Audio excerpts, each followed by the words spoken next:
बिस्मिल्लाहिर्रहमानिर्रहीम। मैं हूँ काशिफ ज़हूर और आप देख रहे हैं काशिफ फूड सीक्रेट। सबसे पहले पढ़ लेते हैं दुरूद पाक सल्लल्लाहु अला मुहम्मद सल्लल्लाहु अलैहि वसल्लम। आज हम बनाने जा रहे हैं शहतूत। काले शहतूतों का शरबत बहुत ही टेस्टफुल बनता है और बहुत ही रिफ़्रेशिंग ड्रिंक है। इसकी अफादियत की बात करें तो ये गले के तमाम अमराज के लिए बहुत बेहतरीन है, मैदे के लिए बहुत बेहतरीन है। इसके तिब्बी फ़ायदे बहुत ज़्यादा हैं। आइए रेसिपी की जानिब चलते हैं। मैंने तकरीबन 1 पाव काले शहतूत ले लिए हैं। लंबे वाले शहतूत हैं, आप दूसरे भी ले सकते हैं जो से मोटे होते हैं गोल। मैं इसका शरबत बनाने के लिए इसको मैं ब्लेंडर जार में डाल दूंगा और इसमें मैं चीनी शामिल करूंगा। शहतूत भी मीठे होते हैं, फिर भी हम थोड़ी सी चीनी डालेंगे ताकि इसकी खटास दूर हो जाए। मैंने 5 टीस्पून चीनी डाली है। अगर आप टेबल स्पून से डाल रहे हैं तो 2-2.5 टेबल स्पून काफ़ी रहेंगे। और मैं हाफ़ टी स्पून इसमें काला नमक शामिल करूँगा। काला नमक हम इसमें ज़रूर डालेंगे, इससे बहुत अच्छा टेस्ट आता है और इसका बहुत बेहतरीन खुशबू आती है। इसमें अब हम पानी शामिल कर लेंगे। अभी मैं इसमें थोड़ा पानी शामिल करूँगा जिसमें हमारे शहतूत अच्छे से ग्राइंड हो जाएं। बाकी पानी हम बाद में शामिल करेंगे। इसको मैं ब्लेंडर पर रख के इसको जल्दी से मैं ग्राइंड कर लेता हूँ। ये बहुत जल्दी से और आसानी से ब्लेंड हो जाते हैं। इनको हमने अच्छे से ब्लेंड कर लेना है। शहतूत हमारे ब्लेंड हो चुके हैं। अब मैं इसमें बर्फ़ शामिल करूँगा। आप जितना ठंडा पसंद करते हैं उतनी बर्फ़ डाल लें।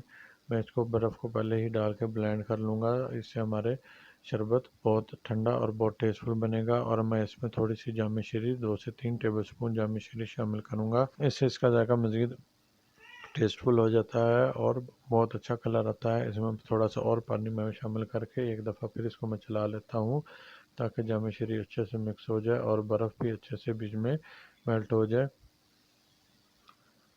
अगर आप हमारे चैनल पे नए हैं तो मेरे चैनल को सब्सक्राइब कर लें और बेल आइकन को ज़रूर दबाएं ताकि हमारी तमाम नई आने वाली रेसिपीज़ का नोटिफिकेशन आप तक बर वक्त पहुँच सके।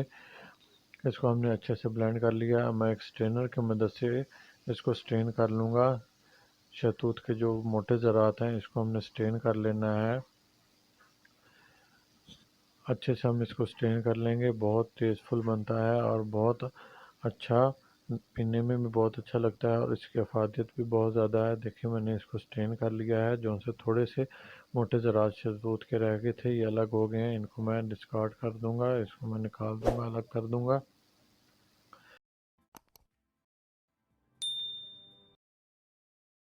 देखिए माशाल्लाह मेरे अल्लाह ताला की नेमतों में से एक नेमत, जितना हम इसका शुक्र अदा करें उतना ही कम है। देखिए कितना टेस्टफुल, बेहतरीन, कलरफुल बनकर तैयार हुआ है। अब हम इनको डिश आउट कर लेते हैं। मैं इनको गिलासों में निकाल लूँगा। आप देखिएगा माशाल्लाह इसका कलर, इसका टेक्सचर और बहुत खुशबूदार बनता है।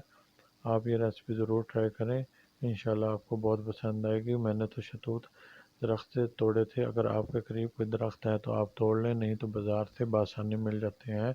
इस वक्त इनका मौसम है, आप ज़रूर ये रेसिपी ट्राई करें। रमज़ान में मुबारक इफ्तारी में इस्तेमाल करें या रमज़ान के बाद आम रूटीन में इस्तेमाल करें। इंशाल्लाह आपको ये रेसिपी बहुत पसंद आएगी। हेल्दी पकाएं, हेल्दी खाएं, अपना और अपनों का बहुत ख्याल रखें। काशिफ फूड सीक्रेट से काशिफ को दें इजाज़त। अल्लाह हाफिज़।